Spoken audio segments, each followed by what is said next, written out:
Seja bem-vindo ao canal da Terceira Igreja Presbiteriana de Cotia, uma igreja reformada que glorifica a Deus por meio de pregações expositivas e vida em santidade. A mensagem a seguir foi gravada em um de nossos cultos. Venha nos visitar no próximo domingo às 18 horas. Inscreva-se no canal e ative as notificações para receber novas mensagens. Para mais conteúdo, siga-nos também no Spotify e no Instagram. Efésios, capítulo 5, versículo 6. Diz assim, irmãos, vamos ler todos juntos. Não se deixe enganar com palavras vazias, porque a ira de Deus vem sobre os filhos da desobediência por causa dessas coisas. Senhor, muito obrigado pelo privilégio de estarmos em Tua casa, de podermos ouvir a Tua palavra, de louvarmos o Teu nome, reconhecer a Tua grandeza, a Tua soberania, a Tua majestade sobre nossas vidas. Por isso, Pai, te peço nessa hora, que o Teu Espírito Santo, apesar de nós e da nossa limitação, fale conosco nessa noite e nos instrua na palavra santa que acabamos de ler, porque ela é rica, verdadeira, eficiente, inerrante, para todo aquele que ama, para todo aquele que crê. É palavra viva de salvação, mas para aqueles que não creem, palavra de condenação. Ajuda-nos então, ó Pai, a estarmos entre aqueles que creem e que vivem por meio dessa palavra, em nome de Jesus. Amém. Irmãos, essa noite quero fazer um sermão um pouco diferente daquele que os seus irmãos têm acostumado a ouvir na igreja, quando nós pregamos mensagens expositivas. Um sermão expositivo é aquele que a gente lê o texto e vai passando por ele de maneira vagarosa, explicando o texto versículo por versículo, e fazemos as aplicações necessárias por parte para expor aquele texto ou aquela perícope que decidimos apresentar aos irmãos. Hoje, porém, eu quero fazer um sermão temático.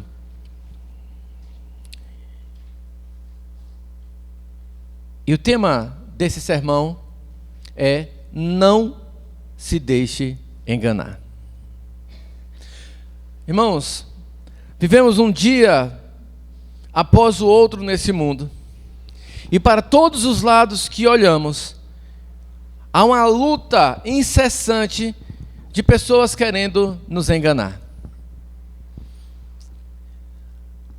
Se você ligar a sua televisão e assistir as propagandas da TV aberta, as propagandas estarão tentando enganar você a comprar um produto que talvez você nem precise. É engraçado porque nós olhamos para aquelas propagandas e percebemos mulheres lindas, com os cabelos lindos, que acabaram de sair do salão de beleza, com escovas e todas essas coisas que as mulheres fazem para ficar bonitas no salão de beleza. E não tem nada de pecado nisso, mulheres, continuem se embelezando, é bênção de Deus para as nossas vidas. Mas elas fazem propagandas de certos shampoos e cremes que muito provavelmente elas nunca usaram na vida, e fazem com que as outras mulheres acreditem que aquele cabelo ficou lindo daquela forma porque ela usa aquele produto. O absurdo é tão grande que uma vez eu vi uma propaganda de uma atriz global fazendo propaganda de uma fita adesiva para dentadura. Eu não vou falar o nome aqui porque a gente está gravando e isso vai para o ar depois, eu não quero ter problemas com essas coisas.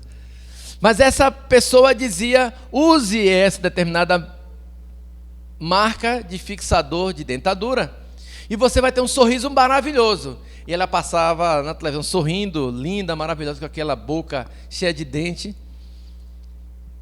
Mas certamente ela não usava dentadura. Ela nunca usou aquela fita e ela não tem como testemunhar de que aquilo de fato é um bom produto. A verdade é que as propagandas são feitas para nos enganar, são feitas para nos iludir, para que você ache que é melhor, que você acha que é mais bonito ou mais bonita, que você precisa desse ou daquele produto. Mas isso acontece também nas redes sociais. Quando você olha uma família de férias nas redes sociais, só tem família feliz, linda e maravilhosa. Nas redes sociais não tem fotos de famílias com problemas. No Instagram não tem nenhum casal que discute com o outro, todos os casais são lindos e bem resolvidos. Nas redes sociais nós vemos pessoas que dizem que você pode ou deve fazer isso ou aquilo para ganhar muito ou mais dinheiro. E tudo isso porque quer a nossa atenção, tudo isso porque quer o nosso coração. Se é sábio não se deixar enganar pelas propagandas e pelas redes sociais, pelas mídias sociais, também é sábio que nós, olhando para a Escritura, para esse conselho tão maravilhoso que acabamos de ver, não nos deixarmos enganar por nenhuma outra forma de sabedoria desse mundo. Paulo diz: não se deixe enganar com palavras vazias. Meus irmãos, isso é tão interessante que, se nós olharmos para outros textos, outras cartas que Paulo ensina, nós vamos ver também essa mesma verdade. Outros lugares, Paulo dizendo para que as pessoas também não se deixem enganar. Paulo, escrevendo a outras igrejas, como a igreja de Colossos, vai dar o mesmo testemunho, o mesmo exemplo: não se deixe enganar. E aqui Paulo faz dá um detalhe para nós. Ele diz: não se deixe enganar com palavras vazias, palavras que não carregam importância.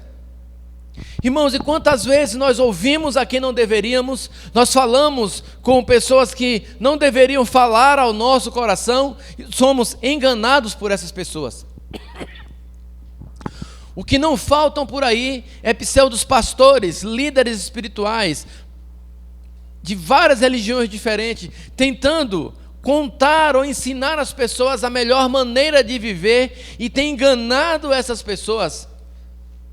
Pastores, pastoras, bispos, profetas, apóstolos e tantos outros que sobem às tribunas para tentar dizer às pessoas o que elas devem fazer, mas, na verdade, eles estão enganando as pessoas e ensinando-as a fugir da Escritura. Não se deixe enganar com palavras vazias. E eu quero levantar primeiro, irmãos, o aspecto de que não se deixe enganar por palavras vazias que transformam o mal em bem. Não se deixe enganar por palavras vazias que transformam o mal em bem. Crianças, não se deixem enganar, que ninguém engane vocês. Não permita que ninguém engane vocês dizendo que o mal é bom. Veja que Paulo fala a partir do versículo 3 do capítulo 5, que nós estamos lendo: que a imoralidade sexual e toda impureza ou avareza não sejam nem sequer mencionadas entre vocês, como convém aos santos. Não usem linguagem grosseira, não digam coisas tolas nem indecentes, pois isso não convém. Pelo contrário, digam palavras de ação de graças. Fiquem sabendo disso: nenhuma pessoa imoral, impura ou avarenta, porque a avareza e a idolatria têm herança no reino de Cristo e de Deus. Percebam, hoje nós ligamos a televisão, nós conversamos com as pessoas nas ruas, e eles tentam dizer que a imoralidade não é algo ruim, que isso é um contexto social em que você vive, e que isto ou aquilo, que nós que conhecemos a Escritura dizemos não é para ser feito, eles dizem: façam. Porque, afinal de contas, uma moça deve esperar o tempo certo para começar a namorar. Por que uma moça não deveria namorar enquanto criança? Por que um adolescente não deve namorar? Porque o namoro, irmãos, é um compromisso que é feito para aqueles que querem se casar. Namorar sem pensar no casamento é apenas para satisfazer o desejo da carne. É errado. Você não devia fazer isso. Falar palavras obscenas, palavrões, gírias que têm duplo sentido, não convém aos crentes, aos santos em Deus. E se você assim o fizer, você está pecando. Mas o mundo diz para você: o que é que tem um palavrãozinho aqui ou ali?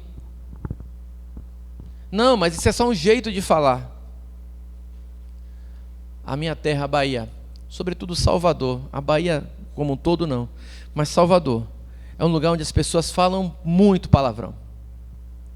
Infelizmente, irmãos, e aqui eu não posso ser acusado de xenofobia, porque eu sou de lá e posso dizer, eu estou falando da minha própria terra, da minha própria casa. As pessoas lá xingam comumente, as expressões são comumente recheadas com palavrões. Mas se você é cristão, você não pode se enganar achando que o mal é bom. E aí as crianças lá na escola, os adolescentes lá na escola, os coleguinhas chegam para perto de você e dizem: olha, nós não vamos ter a última aula, a gente só tem a aula do meio, então vamos embora. Mas minha mãe vai ficar sabendo, ela vai ficar brava. Que é isso? Tem coisa melhor para a gente fazer. Vamos ali, vamos jogar bola, vamos tomar sorvete. Lá na Bahia a gente falava mata a aula. Como é que vocês falam aqui em São Paulo? Como é? Vocês estão por dentro, né? Todo mundo sabendo disso aí, né? Cabulando aula, né? Todo mundo se entregando. É pecado, irmãos. Mas as pessoas tentam dizer para você que isso é normal. O relacionamento entre crente e não crente, a Bíblia diz para a gente não se unir ao jugo desigual. A Bíblia é clara sobre isso. Ela diz: se você se unir ao jugo desigual, você está correndo risco de vida. A sua família, se você se constituir família no jugo desigual, vai sofrer. Os seus filhos sofrerão. Mas aí o mundo diz para você: que é isso? Isso é exagero. Isso foi no tempo de Paulo. Agora a gente vive em outro tempo. Por que você vai se preocupar com isso?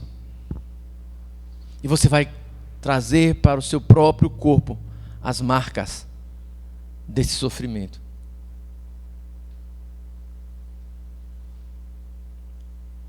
Não permita, não seja enganado por palavras vazias que querem transformar o mal em bem. Não acreditem nessa história de diversidade de gêneros. Só existem 2 gêneros, o masculino e o feminino, que são iguais aos 2 sexos, homem e mulher, macho e fêmea. Não existe um terceiro, ou um quarto, ou nem que saiba os 50 que já são nominados por aí. Você que é adolescente, que é moça, que é rapaz, cuide do seu próprio corpo. Deixe para ter a sua relação sexual com seu marido, com a sua esposa. Não se envolva com homens ou mulheres fora do casamento.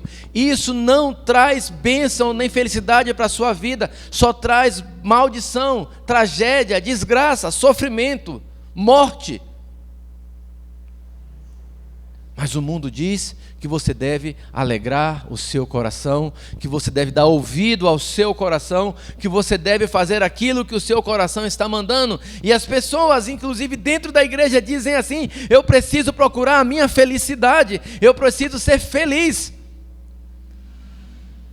Mas a felicidade que é buscada fora da Escritura, fora do amor de Deus, fora do coração de Deus, é certeza de morte.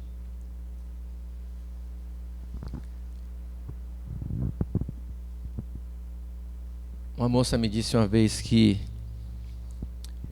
ela estava tendo problemas no seu relacionamento. E conversando com ela, fui procurar saber por que ela tinha problemas no seu relacionamento.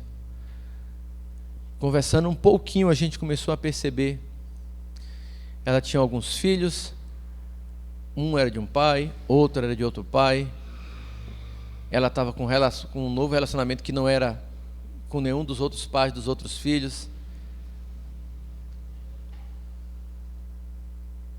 Irmãos, isso não pode trazer bênção para a vida de ninguém. E eu percebi, conversando com ela, que o grande problema é que ela queria aquele amor de Hollywood. Ela queria aquela paixão arrebatadora que tira a razão e que faz com que o coração tome as rédeas da vida e conduza a pessoa no caminho que ela acha que precisa seguir. E essas pessoas que procuram esse amor, que têm esse amor idólatra, elas acham que o homem ou aquela mulher vai ser a solução dos seus problemas. E na verdade, ela investe tudo que ela tem nesse relacionamento. Toda a sua emoção, todo o seu intelecto, toda a sua razão é deixada de lado. E ela agora começa a dar vazão somente àquilo que o coração diz. E daí não importa se aquele homem é casado ou se aquela mulher é casada. Não importa se ele tem filho ou filhas. Ele abandona a casa para viver essa aventura. Ela abandona o lar e os filhos para viver essa aventura que o mundo está dizendo é o melhor para você. Mas entenda, Paulo está aqui lembrando aos Efésios: não façam como estes homens que vivem dessa maneira, de forma libertina. Você conhece a verdade. Você sabe o que deve fazer. Não se deixe enganar por palavras vazias que transformam o mal em bem. Mas Paulo também vai fazer outra advertência aqui mais à frente, irmãos, e ele também vai nos ensinar que nós não devemos ser enganados por pessoas que querem transformar o bem em mal. Percebe a diferença? A primeira eu estou dizendo, não se deixe enganar por pessoas que querem transformar o mal em bem. Mas você também tem que tomar cuidado para não ser enganado por pessoas que querem transformar o bem em mal. Olha o que Paulo diz, versículo 7.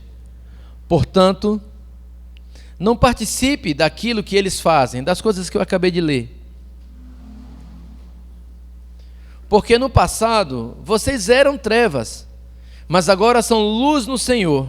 Vivam como filhos da luz, porque o fruto da luz consiste em toda bondade, justiça e verdade, tratando de descobrir o que é agradável ao Senhor. E não sejam cúmplices das obras infrutíferas das trevas. Pelo contrário, tratem de reprová-las, pois aquilo que eles fazem em segredo é vergonhoso até mencionar. Irmãos, olha o que Paulo está fazendo agora. Paulo está dizendo assim: olha, vocês no passado viviam como eles. No passado vocês também achavam que essas coisas erradas eram certas. Mas agora vocês aprenderam a verdade. Vocês conhecem um bom caminho. Vocês conhecem a Jesus Cristo. Então agora, uma vez que você conhece a Jesus Cristo, não abra mão dessa verdade, porque eles estão dizendo que ela não é verdade. Não abra mão das coisas boas, porque eles estão dizendo que essas coisas que são boas são más. E não é verdade, irmãos, que quando você quer andar em retidão, em novidade de vida, sempre vem aquele espírito de porco dizer ao seu coração: menina, larga de ser boba. É só um pulinho. Teu marido não vai nem saber.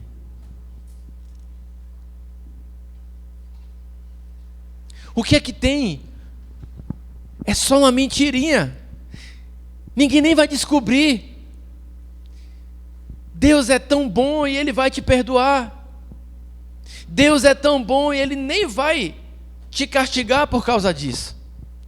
Deus é amor, e um Deus que é amor não pode mandar as pessoas para o inferno. Nós vimos lá em Isaías o que Deus fez com a própria cidade dele, onde Ele decidiu fazer habitar o seu nome. Ele destruiu aquela cidade, porque o povo estava adorando o templo. Porque o povo estava transformando o templo em um lugar de idolatria para outros deuses. E ele disse: não divido a minha glória com ninguém. Irmãos, há tantos de nós sendo enganados hoje por estas coisas. Nós somos o tempo todo tentados a fazer, a transformar em mal aquilo que é bom. No passado, os crentes eram conhecidos como a religião do não pode. O crente era conhecido porque o coleguinha da escola dizia assim: vamos ali no cinema. O crente dizia: não pode, é pecado. Não, não é pecado, a gente só vai no cinema ver um filme, não tem problema nenhum nisso. Não, a gente não vai porque eu sou crente. Não pode jogar bola, não pode assistir televisão, não pode namorar, não pode ir no shopping, não pode ir no parque. E era só a religião do não pode. Havia um legalismo ensinado que trouxe essa tragédia para as nossas vidas. Mas na realidade, há muitas coisas que um crente não deve de fato fazer. O crente não deve andar em certos bares que existem por aí. O crente não deve andar por aí enchendo a lata, enchendo a cara. O crente não deve andar por aí com falsas ou com más companhias. O crente não deve andar por aí respondendo ou cabulando aula para as crianças ou para os adolescentes. O crente não deve andar por aí falando imoralidade.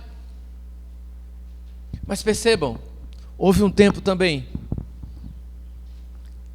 em que fumar era uma coisa legal. Os filmes, as novelas, o herói sempre estava com um cigarro na mão. Sempre tinha alguma coisa que ele usava para chamar a atenção para esse cigarro. E nós dizíamos: isso é errado. Isso é pecado. Pare de fazer isso. Mas aquilo era colocado de uma forma tão bonita que as pessoas achavam que podia continuar agindo dessa forma. E quantas pessoas hoje sofrem por causa do cigarro? Irmãos,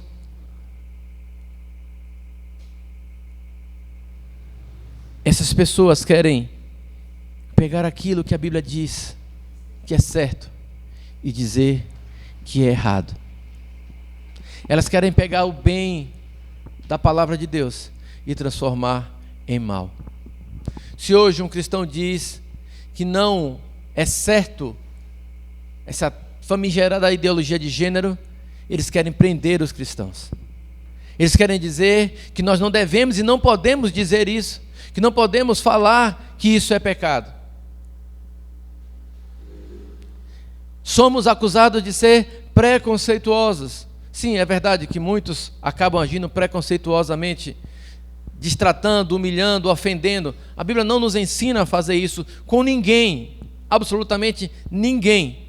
Nós não devemos agir assim. Mas há uma distância entre sermos preconceituosos e dizermos: a Bíblia diz que essa prática é pecaminosa e é errada e vai trazer destruição àqueles que assim vivem.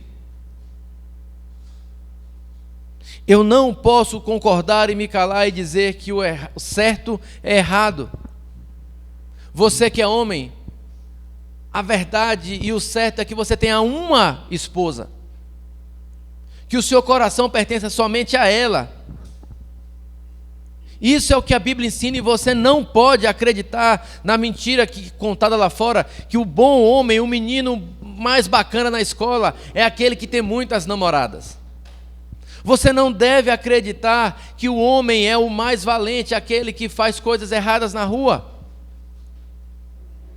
Irmãos, o mundo está dizendo a você a todo instante que não existe pecado. Que você pode dar vazão ao seu coração,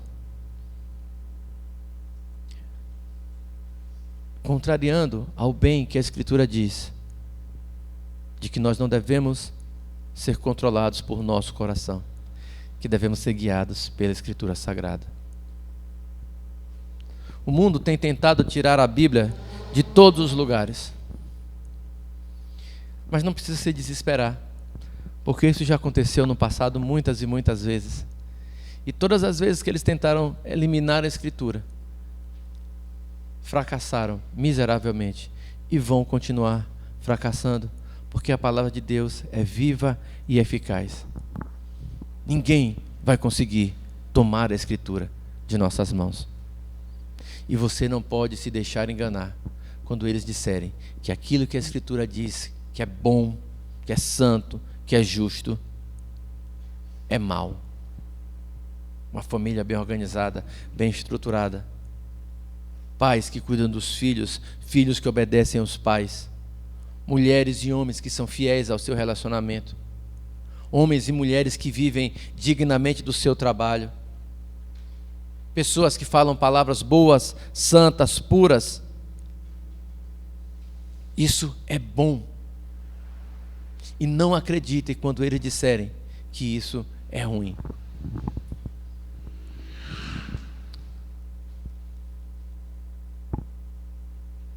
Não se deixem enganar com palavras vazias.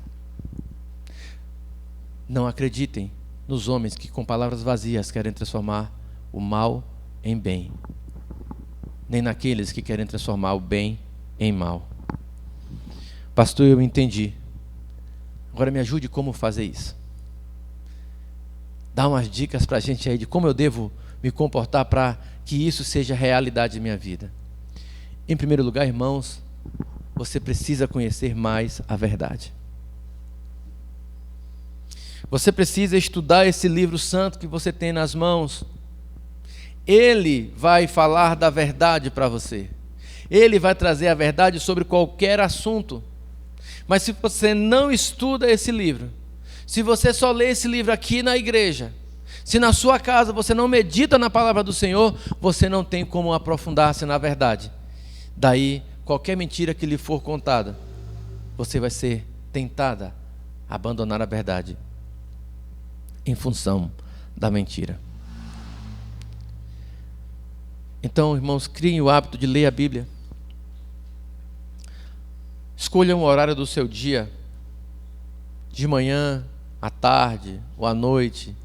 Um horário, não aquele que você já está cansado, não aguenta mais nada, mas pegue o melhor horário do seu dia, aquele que você está mais ativo, que você tem maior condição de entender esse texto sagrado, e gaste um tempo para meditar nele, para ler esse livro, para você aprender aquilo que a Bíblia ensina sobre todas as coisas.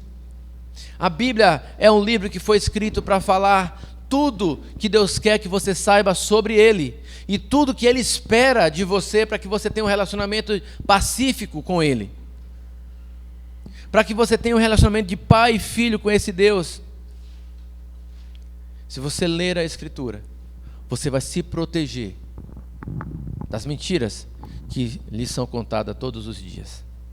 Em segundo lugar, queridos, você precisa buscar compreender a graça maravilhosa de Deus. Buscar compreender esse amor de Deus para com você. Porque quando nós compreendemos o amor de Deus para conosco, nós passamos a obedecer num outro nível. Vejam, se os filhos compreendessem a dimensão do amor dos pais para com eles, viu, crianças? Se vocês entendessem a dimensão do tamanho, a profundidade do amor dos pais para com vocês, vocês jamais os desobedeceriam. Nós desobedecemos porque não compreendemos o tamanho do amor.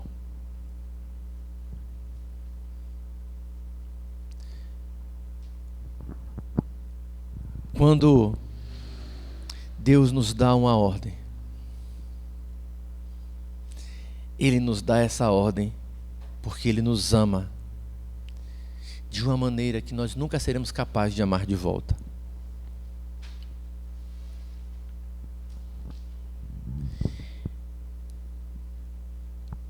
Ainda em Isaías, Deus chama o povo ao arrependimento e diz assim: olha o comportamento de vocês, vejam isso que vocês estão fazendo. Abandonem esses pecados e eu vou sarar vocês. Mas o povo insistiu em continuar pecando. E por causa disso, Deus falou: então eu vou castigar vocês. E vocês vão ficar longe da casa de vocês por um tempo. Por 70 anos. Ficamos sabendo mais tarde em Jeremias e em Daniel. E depois desse tempo eu vou trazer vocês de volta. Porque eu estou levando vocês para lá, para que vocês abandonem os pecados de vocês. Mas irmãos, o povo ficou 70 anos na Babilônia. Lá na Babilônia eles viram o livramento de Deus por meio da rainha Esther. Eles viram o livramento de Deus por meio de Daniel. E quando o povo voltou para Jerusalém, o povo continuou pecando contra Deus. E Deus continuou amando aquele povo. Ainda que Deus tenha pesado a mão novamente sobre eles.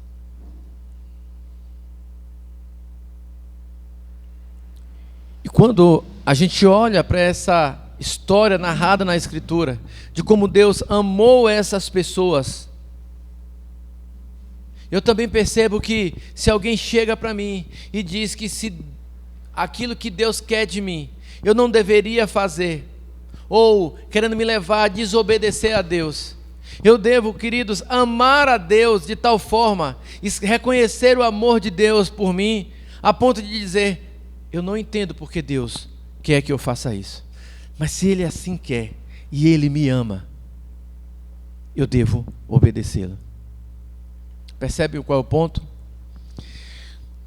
Eu tenho duas pessoas querendo que eu faça uma coisa: Deus e o diabo. Lembra de Adão e Eva? A serpente disse a Eva: coma do fruto. Porque Deus não está falando a verdade 100% para você. Se naquele momento Eva se lembrasse do tamanho do amor de Deus, ela não teria comido aquele fruto. Mas Eva comeu e depois deu a Adão. E se Adão amasse mais a Deus do que a Eva naquele momento, ele não teria comido da fruta em companhia da sua esposa e teria se apegado a Deus. E talvez a nossa realidade hoje fosse completamente diferente. Por isso, quando você estiver sendo tentado a abandonar o bem para fazer o mal, lembre-se do tamanho do amor de Deus por você. Ele mandou o seu Filho Jesus naquela cruz para pagar os seus pecados. E se Ele amou você dessa forma, aquilo que Ele tem para você é o melhor. Aquilo que Ele diz para você fazer é o melhor. A verdade que Ele apresenta na Escritura é o melhor para a sua vida. Vão haver momentos, queridos, que vocês não entenderão o que Deus quer. Vocês não entenderão, não compreenderão as situações e as condições em que vocês estarão vivendo.